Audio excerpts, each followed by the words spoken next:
வணக்கம் மக்களே, வணக்கம்.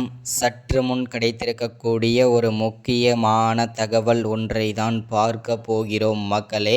சற்று முன் போதைப்பொருள் கடத்தல் மன்னனாக வலம் வந்து கொண்டிருந்த ஜாஃபர் சாதிக் தற்போது வாக்குமூலம் கொடுத்திருக்கிறார் அமலாக்கத்துறையிடம். இதனால் 5 திமுகவின் முக்கியமான புள்ளிகள் கைது செய்யப்பட்டிருக்கிறார்கள். இந்த 5 திமுக முக்கியமான புள்ளிகள் யார்கள்? அது மட்டும் இல்லாமல் அப்படி என்ன தப்பு செய்துவிட்டார்கள் திமுகவின் முக்கியமான அமைச்சர்கள்? புழல் சிறையில் அடைக்கும் அளவிற்கு என்ன தவறு செய்துவிட்டார்கள் அப்படின்றத பற்றி தான் இந்த ஒரு காணொலியில் தெளிவாகவும் துல்லியமாகவும் பார்க்க போகிறோம் மக்களே. போதைப்பொருள் கடத்தல் மன்னன் ஜாஃபர் சாதிக்கும் திமுகவின் முக்கிய பொறுப்பில் இருக்கும் முக்கிய புள்ளிகளுக்கும் என்ன சம்பந்தம் அப்படின்றத பற்றி தெளிவாக பார்க்கலாம். அதற்கு முன்பு நமது அரசியல் நியூஸ் சேனலுக்கு நீங்கள் புதிய பார்வையாளராக இருப்பதற்கு வாய்ப்புகள் நிறையவே இருக்கிறது. முடிஞ்ச அளவுக்கு எல்லாரும் மறக்காமல் நமது அரசியல் நியூஸ் சேனலை சப்ஸ்கிரைப் பண்ண மறந்துடாதீங்க. சப்ஸ்கிரைப் பண்ண உடனேயே பக்கத்தில் ஒரு பெல் பட்டன் வரும், அதை கிளிக் பண்ணி ஆளுன்ற ஆப்ஷனில் போட்டு வச்சுக்கோங்க. தொடர்ந்து நம்ம வீடியோ போட்டோம்னா உங்களுக்கு நோட்டிஃபிகேஷன் வந்துடும் மக்களே.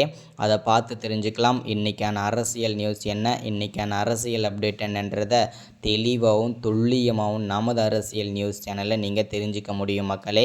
அது மட்டும் இல்லாமல் வீடியோ பார்க்குற ஒவ்வொருத்தரும் மறக்காமல் லைக் பண்ணுங்கள், ஷேர் பண்ணுங்கள். ஓகே, வாங்க வீடியோக்குள்ளே போகலாம்.